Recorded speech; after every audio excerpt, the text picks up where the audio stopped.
হুজুরের কাছে ছোটবেলা থেকে। আচ্ছা, হুজুরের সাথে তোমার কিরকম, হুজুর তোমার সাথে কেমন আচার ব্যবহার করতো, কেমন কথাবার্তা বলতো, মানে যার ফলে তোমার সাথে হুজুর এরকম, এই বিষয়টা একটু বিস্তারিতভাবে বলো দেশবাসীর কাছে। আসো, হুজুর সবসময় ভালো করে ব্যবহার করতো। তোমাকে আদর করতো না? হ্যাঁ। তোমাকে এটা করতো। তারপরে তোমার সাথে এরকম ঘটনা কেমনে ঘটলো?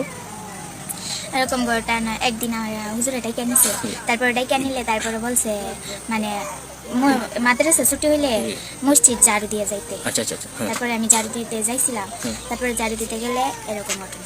হ্যাঁ, মানে এরকম তোমাকে কি বলে ডাকছিল কাছে, এবং তোমাকে এই কাজ উনি কেমনি করলো? আমাকে বলছে তার রুমটা ঝাড়ু দিতাম, হ্যাঁ। মানে তার বিছানাটা, তারপরে দিতেছি, তারপর দরজা লাগাই লাগছিল। তারপর দরজা লাগিয়ে তোমার সাথে এরকম কাজ করছে না? আচ্ছা আচ্ছা। নয় যে মদন উপজেলার 12 বছরের বয়সী একটা মেয়ে মাদ্রাসা ছাত্রী, তার চেয়ে অন্তঃসত্ত্বা এ করছে একজন আলেম। এটা সম্পূর্ণ মিথ্যে কথা, সম্পূর্ণ 100% মিথ্যে কথা। আপনার এই বোনের কাছে পাবেন সম্পূর্ণ 100% সত্য কথা পাবেন এখানে। ওটা সম্পূর্ণ প্রমাণ দিয়ে দিচ্ছে সেখানে। এবং আমার কথা হচ্ছে, যেখানে একজন আলেম বলে যে আপনারা ডিএনএ টেস্ট করেন, ডিএনএ টেস্ট করলে এখানে সবকিছু বেরিয়ে আসবে যে কে পিতা, এই অন্তঃসত্ত্বা কে তাকে করছে, সেখানে তার বলার কিছু থাকে না। দেখেন, এবং আপনারা বিচার না করে, আপনারা প্রমাণিত না হয়ে, একটা কোনো কিছু না করে কিভাবে একজন আলেমকে আপনারা এভাবে সমাজে সোশ্যাল মিডিয়ায় পচাই দিতে পারেন? আপনাদের কি কোনো মনুষ্যত্ব নাই ভাইয়েরা বোনেরা?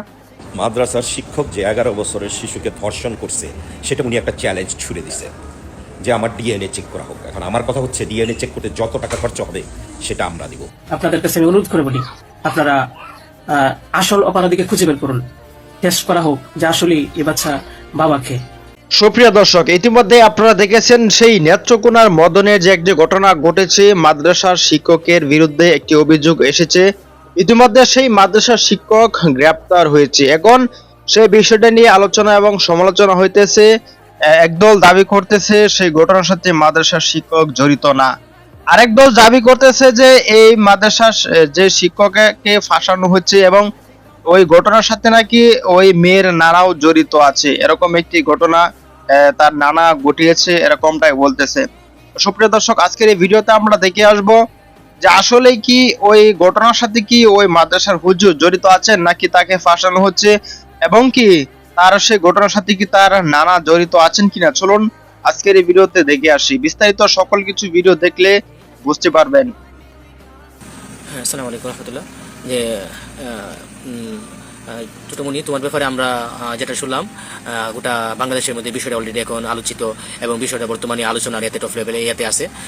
অনেকটাই প্রায় মানে বিতর্ক এবং পরস্পর ঘাবলা এবং একটা সন্দেহ, একটা সৃষ্টি হয়েছে তোমার বিষয়টা নিয়ে। যে আচ্ছা, তুমি আমাদেরকে বিষয়টা একটু স্পষ্টভাবে এবং ক্লিয়ারলি বলো। আচ্ছা, তোমার বয়স এখন কত? হ্যাঁ, না 12 শুনছি। মেডিকেল রিপোর্টে ওকে তোমাকে এতে নিয়ে গেছিল পরীক্ষা করার জন্য। ওখানে রিপোর্টের মধ্যে তোমার যে ডাক্তার ওর এতে পেজ থেকে পোস্ট করলো 12 তোমার বয়স। 11? আচ্ছা, তো তুমি এবং তুমি নিশ্চিতভাবে তুমি জানো যে তোমার বয়স 11 না? 11 এটার প্রমাণ কি তোমার জন্ম নিবন্ধনের কার্ড আছে? হ্যাঁ, মানে ওনার নতুন আর কি 2 মাস মিস হয়েছে। আচ্ছা, অর্থাৎ 11+12 এরকম। 11+12। হ্যাঁ, আচ্ছা আচ্ছা। তো তোমার নামটা কি? জান্নাতুল। হ্যাঁ, পুরো নামটা বলো তুমি স্পষ্টভাবে, গোটা দেশবাসী। জান্নাতুল আক্তার মেঘলা। জান্নাতুল আক্তার মেঘলা। আচ্ছা আচ্ছা, তোমাকে মাদ্রাসা তোমাকে কোন ক্লাসে ভর্তি করা হয়েছিল, এবং টোটালি তুমি কত বছর মাদ্রাসায় পড়ছো? ছোটবেলা থেকে। হ্যাঁ, ছোটবেলা থেকে বলতে তুমি কয় বছর যাবত মাদ্রাসায় পড়তেছো? কয় বছর ধরে পড়তেছো, মানে কয় বছর ধরে পড়তেছো? কোন সমস্যা নেই। তুমি কয় বছর ধরে মাদ্রাসায় পড়তেছো? আমি তো এটা বলতে পারবো না, ছোট থেকে পড়ছি। মানে মাদ্রাসা তুমি কয় বছর ধরে পড়তেছো কি? আচ্ছা, অর্থাৎ তুমি এখানে কয় বছর ধরে পড়তেছো? তুমি এখানে কত বছর ধরে পড়তেছো? মানে 3-4 বছর যাবো? না, মানে 3-4 বছর যাবো। আচ্ছা, যাই হোক, এখন কথা হচ্ছে যে মানে ওনার সাথে মানে যে তুমি যে হুজুরের কাছে পড়তেছিলা, ওই হুজুরের কাছে কয় বছর ধরে পড়তেছিলা? হুজুরের কাছে ছোটবেলা থেকে। আচ্ছা, হুজুরের সাথে তোমার কিরকম, হুজুর তোমার সাথে কেমন আচার ব্যবহার করতো, কেমন কথাবার্তা বলতো, মানে যার ফলে তোমার সাথে হুজুর এরকম, এই বিষয়টা একটু বিস্তারিতভাবে বলো দেশবাসীর কাছে। হুজুর সবসময় ভালো করে ব্যবহার করতো। তোমাকে আদর করতো না? তোমাকে এটা করতো। তারপরে তোমার সাথে এরকম ঘটনা কেমনে ঘটলো? এরকম ঘটনা একদিন হুজুর এটাই কেনেছে, তারপরে এটাই কেনিলে তারপরে বলছে মানে মাদ্রাসা ছুটি হইলে মসজিদ ঝাড়ু দিয়ে যাইতে। আচ্ছা আচ্ছা আচ্ছা, হ্যাঁ। তারপরে আমি ঝাড়ু দিতে যাইছিলাম, তারপরে ঝাড়ু দিতে গেলে এরকম ঘটনা। হ্যাঁ, মানে এরকম তোমাকে কি বলে ডাকছিল কাছে, এবং তোমাকে এই কাজ উনি কেমনি করলো? আমাকে বলছে তার রুমটা ঝাড়ু দিতাম, হ্যাঁ। মানে তার বিছানাটা, তারপরে দিতেছি, তারপর দরজা লাগাই লাগছিল। তারপর দরজা লাগিয়ে তোমার সাথে এরকম কাজ করছে না? আচ্ছা আচ্ছা। তো মানে বিষয়টা তুমি নিশ্চিত, মানে তোমার আছে তুমি বলো বিষয়টা আল্লাহ যে তোমার তোমার এক ইমানকে তোমার উপরওয়ালাকে মানে তোমার আমাদের সৃষ্টিকর্তা, যে যেখানে মানে আমাদের আমরা যখন এই পৃথিবী ছেড়ে চলে যাবো, যার কাছে একমাত্র জবাব দিতে করতে হবে কবরে গিয়ে, তো আল্লাহ তাআলার প্রতি তুমি পুরোপুরি বিশ্বাস রেখে বলো। তোমার এই হুজুর ছাড়া অন্য কারোর সাথে তোমার কোনো রকম সম্পর্ক ছিল? মানে এই দুর্ঘটনা কি অন্য অন্য অন্য কারোর সাথে তোমার হওয়ার সম্ভাবনা আছে?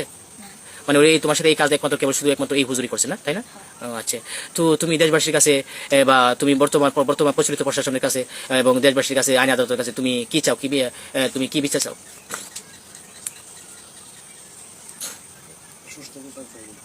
আমি সুস্থ বিচার চাই। তুমি তো তুমি প্রশাসনিক মানে তথাকথিত প্রশাসনিক তদন্ত সাপেক্ষ তুমি ন্যায় নিষ্ঠা এবং মানে একেবারে মানে পিওর এবং সুষ্ঠু তুমি বিচার চাচ্ছ, তাই তো?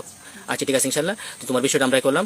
তো আমরাও আশা দিচ্ছি ইনশাল্লাহ, যেহেতু এটা শুধু এখন প্রশাসন কেন্দ্রিক না, আমাদের মদন থানা কেন্দ্রিক না, গোটা বাংলাদেশে, এমনকি আমি অলরেডি চট্টগ্রাম পর্যন্ত গোটা বাংলাদেশে বিষয়টা ছড়িয়ে পড়ছে।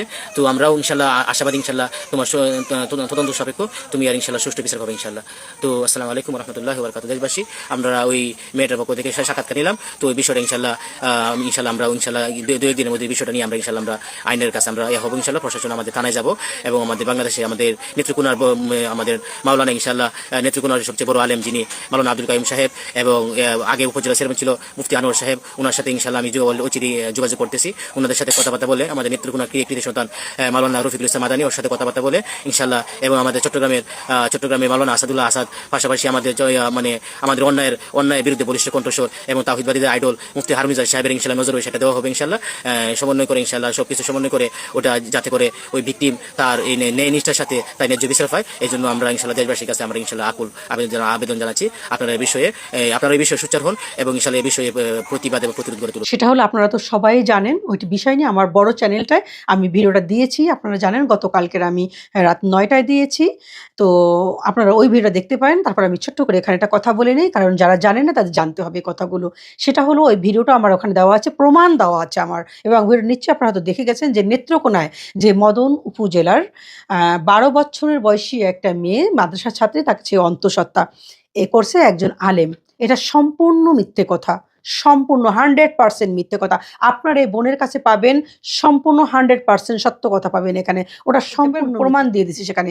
এবং আমার কথা হচ্ছে, যেখানে একজন আলেম বলে যে আপনারা ডিএনএ টেস্ট করেন, ডিএনএ টেস্ট করলে এখানে সবকিছু বেরিয়ে আসবে যে কে পিতা, এই অদৃশ্যতা কে তাকে করছে, সেখানে তার বলার কিছু থাকে না। দেখেন, এবং আপনারা বিচার না করে, আপনারা প্রমাণিত না হয়ে, একটা কোনো কিছু না করে কিভাবে একজন আলেমকে আপনারা এভাবে সমাজে সোশ্যাল মিডিয়ায় পচাই দিতে পারেন? আপনাদের কি কোনো মনুষ্যত্ব নাই ভাইয়েরা বোনেরা? কেন করতেছেন এটা? প্রত্যেকটা চ্যানেলে দেখেন, ইউটিউব চ্যানেল, ফেসবুক পেজ, কোনো কিছু খোলা যায় না, তাকে দিয়ে তার ছবি দিয়ে, পাশে মেয়েটাকে দিয়ে, তাকে ক্রোচ চিহ্ন দিয়ে, একে মানে যত বিচ্ছিরি ভাষা আছে, যে ওয়ার্ডগুলো মুখে উচ্চারণ করাও যায় না, সেগুলো দিয়ে তাকে দিয়ে দিয়েছেন, ক্যাপশন দিয়ে দিয়েছেন। কেন ভাইয়েরা পুরা? কেন? আপনাদের কি বিবেক বলতে কিছু নাই? আল্লাহর কাছে কি কৈফিয়ত দিবেন? কোনো মানুষকে আপনার দোষারোপ করার আগে অবশ্যই প্রমাণ নিতে হবে, সত্য যাচাই করতে হবে। কেন একজন আলেমের প্রতি আপনারা ঝাঁপাইয়ে পড়েন এভাবে? আমি বুঝতেছি না। দেখেন, হয়তো আমি বলি যে সব আলেম যে ভালো তা কিন্তু নয়, আমি সেটা বলিনি আপনাদেরকে। শুনেন, হয়তো শতে একজন আলেম খারাপ পাবেন না, যারা ইসলামিক শিক্ষায় শিক্ষিত হয়ে আলেম হয়েছে একজন পাবেন, হয়তো হাজারকে একজন পাবেন। এটা হতে পারে, তারা তো আর ফেরেশতা না, তারা তো মানুষ, আল্লাহকে মানুষ রূপে তৈরি করছে।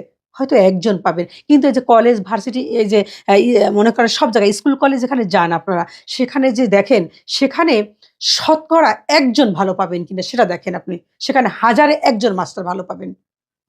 সেখানে কি হচ্ছে না এরকমের? হচ্ছে না আপনারা বলেন? সেখানে কি কোনো নারী, আমাদের কোনো কিছু হচ্ছে না? এই যে হোটেলগুলো ধরা পড়ে কারা? এই যে পার্কে, এখানে সেখানে, এরা কি সব মাদ্রাসা ছাত্রী?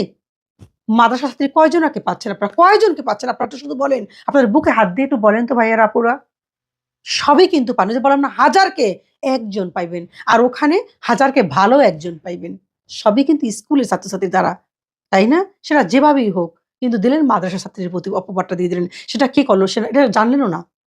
শুনেন, একটু জানবেন, শুনবেন, প্রমাণ নিবেন আপুরা ভাইয়েরা প্লিজ, তারপর অপবাদটা দিবেন। মিথ্যা অপবাদটা এছাড়া দিবেন না। আপনাদের কাছে আমার একটা অনুরোধ, মিথ্যা অপবাদটা দেওয়ার আগে একটু চিন্তা করিয়েন, একটু চিন্তা করিয়েন, বিবেকের একটু চিন্তা করিয়েন। আল্লাহর কাছে কি জবাব দিবেন? উনি একজন আলেম মানুষ, যদি উনি অপরাধ করে ডিএনএ টেস্ট হোক, উনি অপরাধ করলে ওনাকে যা খুশি তা শাস্তি দিবেন, আমরাও দিব।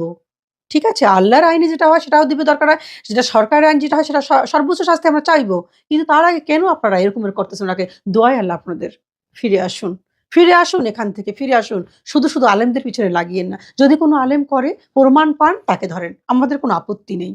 তো আপনারা সবাই ভালো থাকবেন। আপনারা অবশ্যই অবশ্যই আমার প্লিজ এই নতুন চ্যানেলটা আপনারা সাবস্ক্রাইব করে আমার পাশে থেকে যাবেন, যাতে আমি কথাগুলো বলতে পারি। আপনারা তো রেহান আপুকে চিনতে পারছেন অনেকেই, তাই না? তো অবশ্যই আপনারা সাবস্ক্রাইব করে আমার পাশে থাকবেন। তো আপনারা সবাই ভালো থাকুন, সবার জন্য সবাই দোয়া করবেন। আল্লাহ হাফেজ, আসসালামু আলাইকুম। সুপ্রিয় দর্শক, আশা করি সম্পূর্ণ ভিডিওটি দেখলেন এবং আজকের এই ভিডিও সম্বন্ধে আপনাদের মতামত অবশ্যই কমেন্ট সেকশনে জানিয়ে দিবেন। দেখা হচ্ছে পরবর্তী কোনো ভিডিওতে। আসসালামু আলাইকুম।